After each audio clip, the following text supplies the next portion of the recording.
What's up everybody, it's Benjamin here bringing you another Bricklink Designer Program review with today the Adventures in Transylvania. An absolutely epic gothic castle with lovely details, though there are some flaws. For this review I'll start with an in-depth look at the exterior, followed by the interior, and then I'll show the minifigures, though I will mainly focus on the ones you can add rather than the ones that are already included in the set. And finally I will draw my conclusion and discuss the aftermarket along the way. Timestamps will be in the description down below, so here we go. And here's the castle in all of its glory. A quick note, there are hinges on the back so it can be displayed open or closed.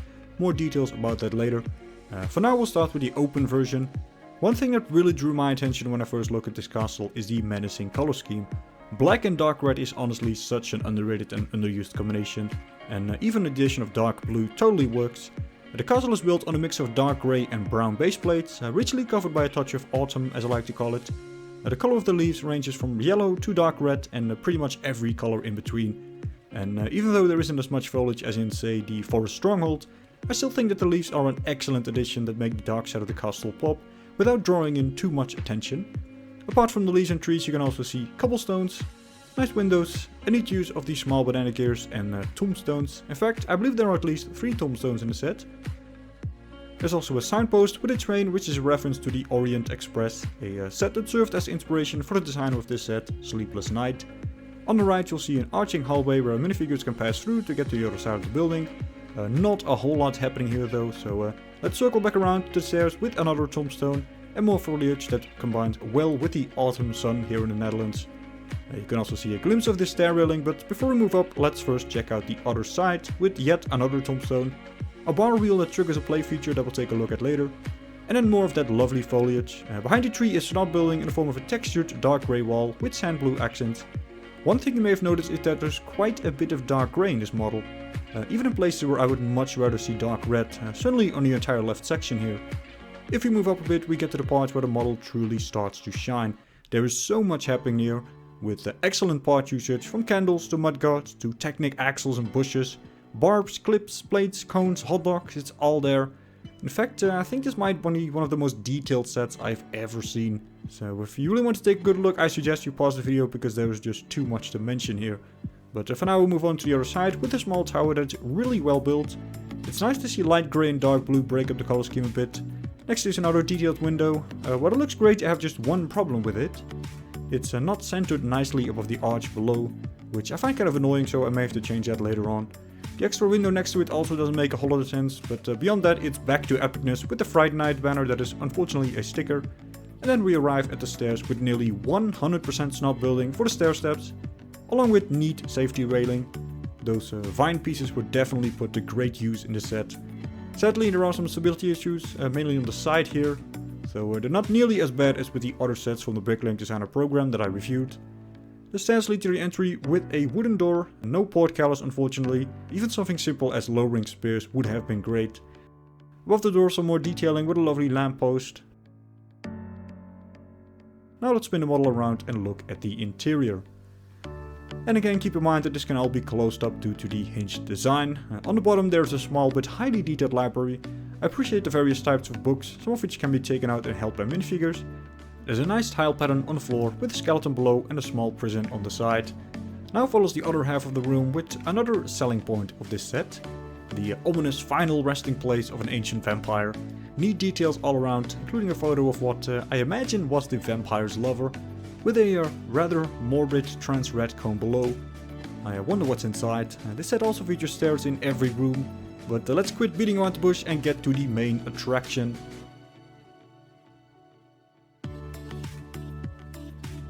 And that is absolutely epic. And here's how it works. You turn the bar wheel on the outside, which engages a gear rack. And the gear rack is set up in a way that it first engages a gear to open the tomb and then another gear to make the vampire rise from the grave. It takes a little bit of aligning all the parts while building, but seeing this come together was really cool and once again involved techniques that I've never seen before. Overall this play feature is amazing and has so much potential for alternatives. If you want to change the minifigure, keep in mind that it needs to have the standard leg size of 1x2, so skirts or other special legs will not work. But of course you're not limited to just minifigures, this could also be the hiding place of some ancient artifact. While the room is fairly spacious, it will be hard to reach the details on the back without breaking down the structure, which may be somewhat annoying if you want to get rid of a vampire photo and replace it with something else. Now we move up to the first floor with more tiling, lovely windows, again using those vine pieces, and a pipe organ. This room also contains the second play feature, a dropping chandelier that is held in place by a ratchet winch. While it doesn't always work and the winch breaks the clean look of the roof, it's nice to have nonetheless. Finally you can reach the small tower from here that we saw in the front. But good luck getting in or out. That does seem to be a recurring theme in this set. Once something is in place, it stays in that place. If we cross the narrow pathway to the left, we arrive at the section with the wooden door that leads back to the stairs. Not much happening in here other than a knight armor and a ladder.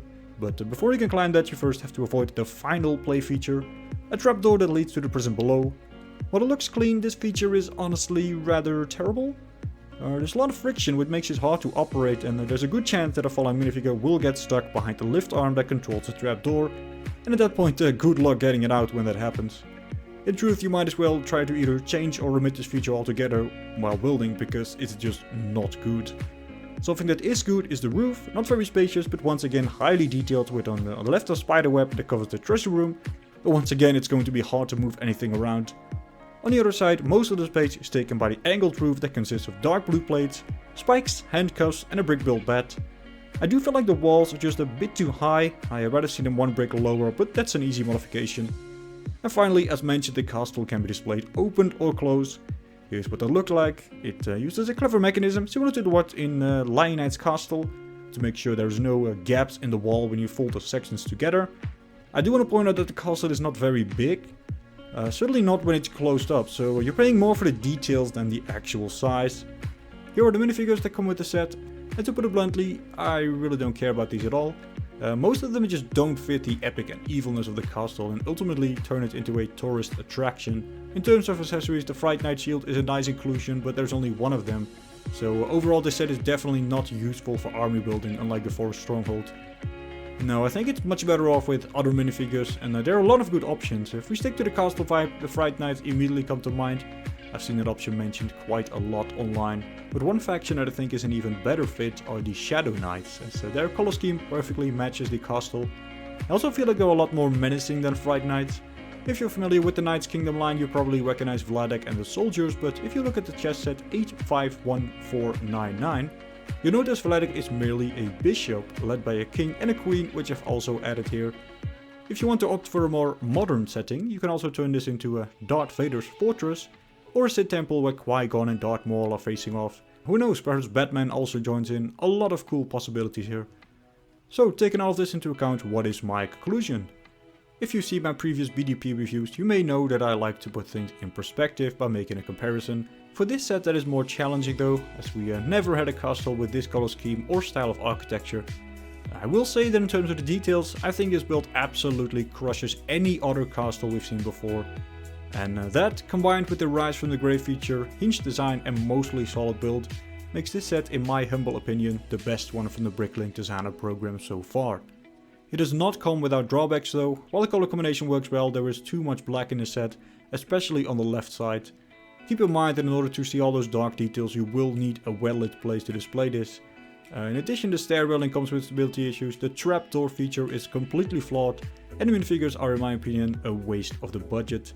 While none of this is enough to outweigh the upsides, there is one more thing that certainly can: the price of 350 euros. I'm not sure why, but for some reason this does not feel like a 350 euro set, even though the price per part is similar to the Forest Stronghold or the Lion Knight's Castle. Perhaps it has something to do with the size, where a lot of parts went into the details rather than creating a bigger structure. But in any case, I think a price of 250 euros to 300 euros would be a lot better. Even if it meant we lost all the minifigures except for the skeleton. I truly wonder how much they added to the price of this set.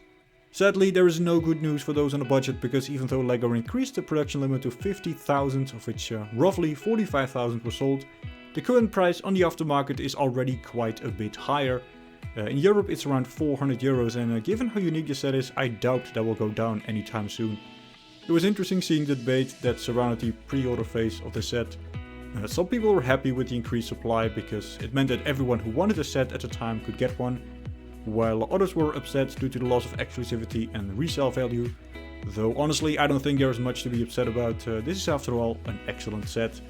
It's an expensive set, but the price doesn't hurt the build quality, it just hurts the overall value. I think what some people may be forgetting is that the pre-order window for the BDP sets is about 1 month only, and not everyone who wants the set is going to know about it during that small time frame. And so while the supply is now fixed at 45,000, I suspect the demand will exceed that, leading to a higher price. But in conclusion, this is still an amazing set, and it's ultimately up to you to decide if it's worth the money. In any case, I want to thank you for watching. Feel free to let me know what you think down in the comments below. And I hope to see you next time when a new idea washes up on the shore of a golden beach.